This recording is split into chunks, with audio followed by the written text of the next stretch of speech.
ಆಚಿ chilli powder ಸಖತ್ ಖಾರ ಬಣ್ಣ ಮತ್ತು ರುಚಿ ಆಚಿ ಚಿಲ್ಲಿ ಪೌಡರ್.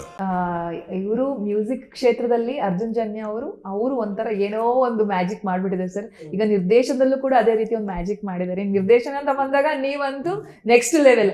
ಅವರ ನಿರ್ದೇಶನವನ್ನ ಕಂಡಾಗ ನಿಮ್ಗೆ ಏನ್ ಅನ್ಸುತ್ತೆ ಸರ್? ಅವರ ನಿರ್ದೇಶನದಲ್ಲಿ ನೀವು ಆಕ್ಟ್ ಮಾಡ್ತಿರುವಂತ ಸಂದರ್ಭದಲ್ಲಿ ಯಾವ ತರ ಫೀಲ್ ಇತ್ತು ಅಂತ ಹೇಳಿ. ನೋಡಿ ನಿಜವಾಗಿ ಎಷ್ಟು ಕ್ಲೆವರ್ ಅಂದ್ರೆ, ಆಮೇಲೆ ಎಷ್ಟು ಹಾನೆಸ್ಟ್ ಅಂದ್ರೆ, ಒಬ್ಬ ಪ್ರೊಡ್ಯೂಸರ್ ಒಂದ್ ಕತೆ ಹೇಳ್ಬೇಕು ಅಂದ್ರೆ 1 ವರ್ಷ ತಗೊಂಡು ಅದನ್ನ ಅನಿಮೇಷನ್ ಒಂದು ಸಿನಿಮಾ ಮಾಡಿ ಅದು RR ಹಿಂಗೆ ಬರುತ್ತೆ, ಇದೇ ತರ ವಾಯ್ಸ್ ಗಳು ಬರುತ್ತೆ, ಇದೇ ತರ ಶಾರ್ಟ್ಸ್ ಬರುತ್ತೆ ಅಂತೆಲ್ಲ ಮಾಡಿ ತೋರಿಸಿ ಎಷ್ಟು ಕಾನ್ಫಿಡೆನ್ಸ್, ಎಷ್ಟು ಪರಿಶ್ರಮ ಇದೆ ಅದ್ರ ಹಿಂದೆ ಅಂತ.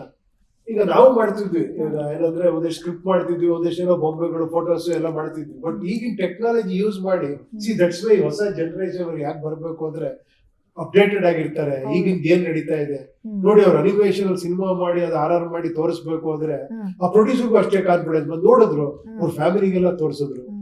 ಹೆಂಗಿರುತ್ತೆ ಸಿನಿಮಾ, ಅರೆ ಇದೇ ಹಿಂಗ್ ಇಂಟ್ರೆಸ್ಟಿಂಗ್ ಆಗಿದೆ, ರಿಯಲ್ ಆಗಿ ಆರ್ಟಿಸ್ಟ್ ಆಗಿ ಮಾಡ್ರೆ ಹೆಂಗಿರುತ್ತೆ. ಆಮೇಲೆ ಎಲ್ಲಾ ಮಾಡಿದ್ರ ಮೇಲೂ ಕೂಡ ಅದನ್ನ ತೋರಿಸಿ ಇದ್ರಲ್ಲಿ ಈ ತರ ಗ್ರಾಫಿಕ್ಸ್ ಬರುತ್ತೆ, ಈ ತರ ಒಂದು ಗೆಟಪ್ಸ್ ಬರುತ್ತೆ, ಅದೆಲ್ಲ ಮಾಡಿ. ಸೊ ಅವರು ಧಾರಾಳವಾಗಿ ಖರ್ಚು ಮಾಡಿ ಧೈರ್ಯವಾಗಿ ಇಲ್ಲ ನಾನು ಇದನ್ನ ಮಾಡೇ ಮಾಡ್ತೀನಿ ಅಂತ ಒಂದು ಕಾನ್ಫಿಡೆನ್ಸ್ ನಮ್ಗೆಲ್ಲ ತುಂಬಾ ಅದ್ಭುತ. ಅಲ್ಲೇ ಸಕ್ಸಸ್ಫುಲ್ ಅವರು. ಸೂಪರ್. ಅದು ನೋಡುವಾಗ ನಿಮಗೆ ಅನಿಮೇಷನ್ ಅದು ನಿಮ್ಗೂ ತಂದು ತೋರಿಸ್ತಾ ಇರ್ತಾನೆ, ಆ ಕ್ಷಣದಲ್ಲಿ ನಿಮ್ಗೆ ಯಾವ ತರ ಫೀಲ್ ಆಯ್ತು? ಕರೆಕ್ಟ್ ಅಲ್ವಾ, ಇದು ಇನ್ನೂ ಕರೆಕ್ಟ್ ಜಡ್ಜ್ಮೆಂಟ್ ಸಿಗುತ್ತಲ್ಲ ಅನ್ನಿಸ್ತು.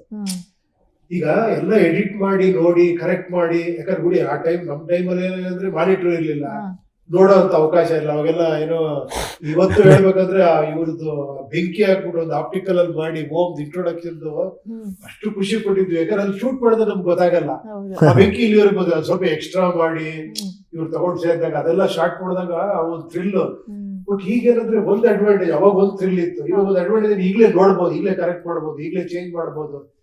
ಸೊ ಇನ್ನೂ ಒಂದು ಅಡ್ವಾಂಟೇಜ್ ಈ ತರ ಹೇಳಿ ಅನಿಮೇಷನ್ ಸಿನಿಮಾನೇ ಮಾಡಿ ನೋಡಿ ಆಮೇಲೆ ಡಿಸೈಡ್ ಮಾಡ್ಬೋದು ಸಿನಿಮಾ ಮಾಡಕ್ಕೆ ಅನ್ನೋದು ಒಂದು ಹೊಸ ತರ. ಎಷ್ಟೋ ಜನಕ್ಕೆ ಅದು ಹೇಳಿ ಇವಾಗ ಅದೇ ಹೇಳ್ತಾರಂತಲ್ಲ, ಏನು ಇವಾಗ ಸ್ಟೋರಿ ಯಾಕೆ ಹೋಗಿ ಹೇಳ್ತೀರಾ, ತೋರ್ಸೇ ಬಿಡಿ.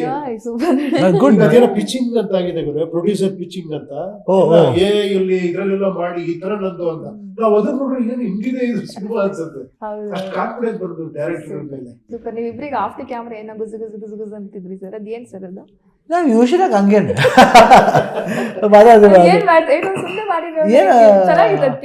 ರಾಜ್ಬಿ ಶೆಟ್ಟಿ ಇರ್ಬೇಕಾದ್ರೆ ಇನ್ನೊಂದು ಸ್ವಲ್ಪ ಅವ್ರ ಇದ್ರಾಗ ಇನ್ನೊಂದು ಸ್ವಲ್ಪ ಚೆನ್ನಾಗಿದೆ ಅದು. ಯಾಕೆ ಅವ್ರು ಮಿಸ್ ಮಾಡ್ತಾ ಇದ್ದೀವಿ ಇಲ್ಲಿ.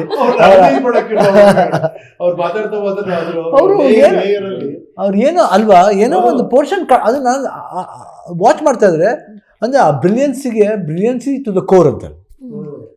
ಏನು ಅವ್ರಲ್ಲಿ ಏನು ಇಂಪಾರ್ಟೆಂಟ್ ಅಂದರೆ ಮಾಡ್ಬೇಕಾದ್ರೆ ನಾವು ರಿಯಾಲಿಟಿನೂ ಹೇಳಬೇಕು, ಜೊತೆಗೆ ಸ್ಟೋರಿನೂ ಬಿಟ್ಕೊಡ್ಬಾರ್ದು. ಅದು ಅಷ್ಟು ಇಂಟೆಲಿಜೆಂಟಾಗಿ ತೂಕವಾಗಿ, ಅದು ಏನೋ ಮಾತಾಡಲ್ಲ, ಅದು ತೂಕವಾಗಿ ಮಾತಾಡ್ತಾರೆ. ಅದು ಲೇಯರ್ ಆಗಿ ಅದಕ್ಕೆ ಉಪಮೇಯಗಳು ಇದೆಲ್ಲ ಕೊಟ್ಟು ಚಾಲ ಹಾಕೊಂಡು ಮಾತಾಡ್ತಿದ್ರೆ ನಮ್ಗೇನೆ ನಾವ್ ಏನ್ ಮಾತಾಡೋದು ಇವ್ರ ಮುಂದೆ ಅಂತ. ಅದೇ ಇವಾಗ ಅದೊಂದ್ಸತಿ ಮಾಡಿ ಚೆನ್ನಾಗಿತ್ತು. ಏನ್ ಮಾಡೋದು ಡಬ್ಬಿಂಗ್ ಮಾಡೋಣ, ಹಿಂಗ್ ಮಾಡೋದು ಹೆಂಗಿರುತ್ತೆ ಅಂತ ಮಾತಾಡ್ತಿದ್ರೆ ಅದು ಇಲ್ಲ, ಅದು ಇಂಗ್ಲೀಷ್ಲಿ ಅದೇ ನೋಡ್ತೇನೆ. ಸುಮ್ಮನೆ ನಾವು ನಮ್ಮನ್ನ ಹೊಗಳ್ಕೋಬೇಕಲ್ಲ, ಯಾರು ಹೇಳಿಲ್ಲ ಇದುವರೆಗೂ, ಅದಕ್ಕೆ ಹೇಳ್ತೇನೆ ಇಂಗ್ಲೀಷ್ ತರ ಕಾಣ್ತೀವಿ ನೋಡೋಣ. ಸುಮ್ಮನೆ ಇಂಗ್ಲೀಷ್ ಮಾಡ್ತಾ ಹೆಂಗಿರ್ತಾರೆ, was life, man, this was wow, I came here to look at you, this one.